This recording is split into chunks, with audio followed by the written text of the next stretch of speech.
أعوذ بالله من الشيطان الرجيم. بسم الله الرحمن الرحيم. يا أيها الذين آمنوا كتب عليكم الصيام كما كتب على الذين من قبلكم لعلكم تتقون.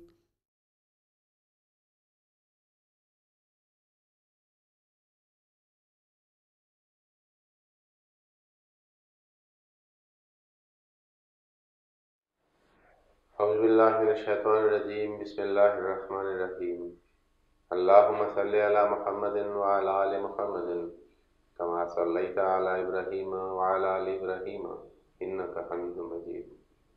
اللهم بارك على محمد وعلى آل محمد كما باركت على إبراهيم وعلى آل إبراهيم إنك حميد مجيد. عن أبي سعيد الخدري رضي الله تعالى عنه قال قال رسول الله صلى الله عليه وسلم ثلاث لا يفتن الصائم الحجامة والكيء والاحتلام. Tirmizi Abwab al-Sawm. Nous allons apprendre aujourd'hui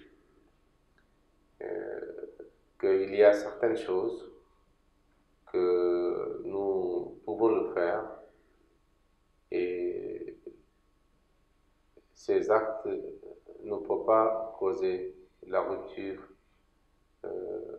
de jeûne. Et le jeûne reste toujours valide. Et l'homme, malgré ces choses, peut continuer son jeûne. Dans ce hadith, le Saint-Prophète sallallahu alayhi wa sallam a mentionné seulement 3 choses. Mais avec la référence de ces hadiths, nous allons étudier quelles sont les autres choses et que souvent les gens ne savent pas. Et puis ils posent des questions.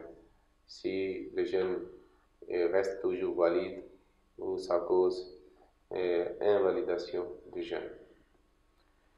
Tout d'abord, nous allons présenter la traduction de ce hadith. Hadrat Abu Sa'id Khudri radiyallahu ta'ala anhu rapporte que le messager d'Allah sallallahu alayhi wa sallam dit: les 3 choses ne causent pas la rupture du jeûne. Première chose, faire une saignée. Deuxième, le vomissement. Troisième, la pollution nocturne ou avoir une pollution nocturne. Alors, en ce qui concerne faire une saignée, c'est à l'époque de Saint-Prophète sallallahu alayhi wa sallam, c'était c'est-à-dire méthode de traitement de certaines maladies. Mais aujourd'hui, on ne trouve pas souvent cette pratique. Mais quand même, le deuxième, c'est le vomissement. Et le troisième, c'est la pollution nocturne, ou avoir une pollution nocturne. Mais il faut savoir, comme un principe, et les savants de jurisprudence islamique ont mentionné cela aussi, qu'en ce qui concerne le wudu, l'ablution qui est obligatoire pour le salat, c'est-à-dire ne reste plus valide si quelque chose sort de notre corps. Et en ce qui concerne le jeûne, si quelque chose entre dans notre corps, alors le jeûne ne reste plus valide. C'est le principe. C'est pour cela, lorsque nous mangeons quelque chose, nous buvons quelque chose entre dans notre corps, alors ça peut causer la rupture du jeûne. Mais en mangeant, en buvant, l'ablution reste valide. Il y a une philosophie derrière ces 2 pratiques aussi, ces 2 aspects, que souvent il y a certaines choses qui entrent dans le corps, nous ne devons pas laisser entrer en cas de jeûne. Et il y a certaines choses qui sortent alors nous ne devons pas laisser sortir parce que ça cause la rupture de l'ablution. Ça veut dire l'islam nous enseigne que, c'est-à-dire, ne répandez pas ce qui est mauvais dans le monde et ne laissez pas entrer dans votre corps ce qui n'est pas bon, qui peut causer une rupture ou une faiblesse spirituelle. Mais sans côté cette explication qui ne concerne pas de notre sujet, je voulais dire qu'il y a les autres choses aussi qui sont souvent, c'est-à-dire mentionnées et posées comme des questions. Par exemple, est-ce que si on fait le dentifrice, on fait le mouchoir pour nettoyer les dents, est-ce que ça peut causer la rupture? Non, vous pouvez le faire. Et puis, si quelqu'un fait, c'est-à-dire maquillage des yeux en utilisant le poudre noir ou une farde de couleur sombre qu'on utilise pour les yeux, ça ne peut pas causer la rupture, mais le Monsieur Premier Salam a dit d'être prudent. Pourquoi pas utiliser la nuit au lieu d'utiliser pendant le jeûne. Et puis, les fuqaha ont aussi dit que, par exemple, celui qui fait la cuisine, par exemple, alors il peut goûter, c'est-à-dire pour savoir la quantité de sel et de piment dans la sauce, il peut goûter et puis il peut cracher, c'est-à-dire ce qu'il a goûté. Mais ça ne peut pas causer la rupture du jeûne. Il y a une autre chose qui est importante et qui est aussi mentionnée dans le livre de Hadith, que si quelqu'un prend ou boit quelque chose par oubli, est-ce que ça cause la rupture du jeûne ou non? Nous trouvons dans le Hadith de Bukhari, rapporté par Hazrat Abu Hurairah, il dit que le Saint Prophète sallallahu alayhi wa sallam a dit إذا نسي أحدكم فأكل أو شرب فليتم صومه فإنما أطعمه الله وسقاه. Si quelqu'un prend quelque chose, c'est-à-dire qu'il mange ou il boit par oubli, alors il doit continuer et compléter son jeûne parce que il n'a pas fait sciemment. Alors ainsi, ça veut dire c'est Allah qui l'a nourri et c'est Allah qui l'a donné quelque chose à boire parce que ce n'était pas son intention. Alors si, c'est-à-dire il arrive que quelqu'un boit ou mange quelque chose en oubli, il ne doit pas être inquiet, il doit continuer son jeûne.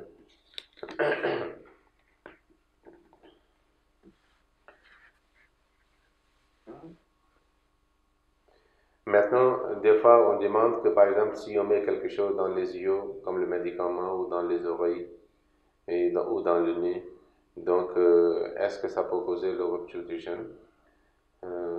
Cette question a été posée au Messie Premier le Messie Premier dit que si le médicament, il est obligatoire pour lui d'utiliser le médicament, donc ça veut dire que ça tombe dans la catégorie des malades.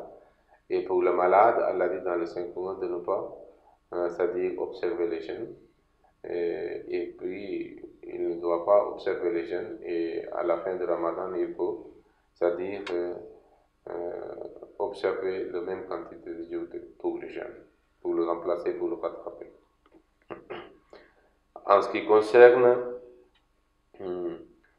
c'est-à-dire utiliser le parfum ou c'est-à-dire mettre l'huile aux chevaux, ça ne cause pas la rupture de jeûne.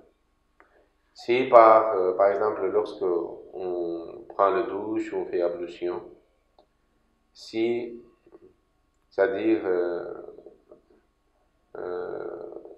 quelque chose sans aucune intention entre dans la bouche, dans la gorge, et puis même si c'est fumé ou de poussière ou de moustiques ou des fois des insectes, ok, alors ça ne peut pas causer la rupture des jeûne.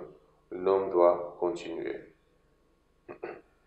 Par exemple, si il y a les dents saignent, le sang coule dedans, ça ne peut pas aussi causer la rupture des jeûne.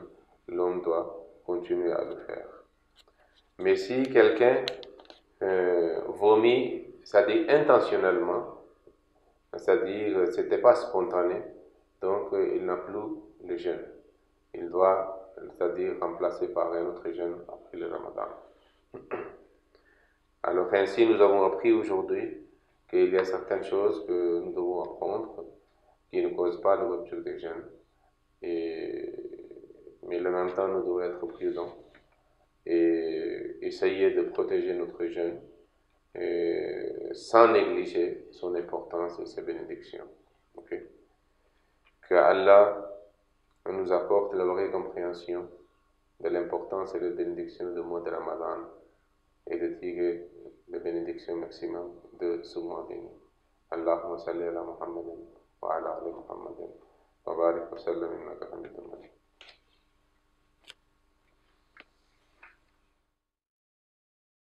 اللهم صل على محمد وعلى آل محمد كما صليت على إبراهيم وعلى آل إبراهيم إنك حميد مجيد.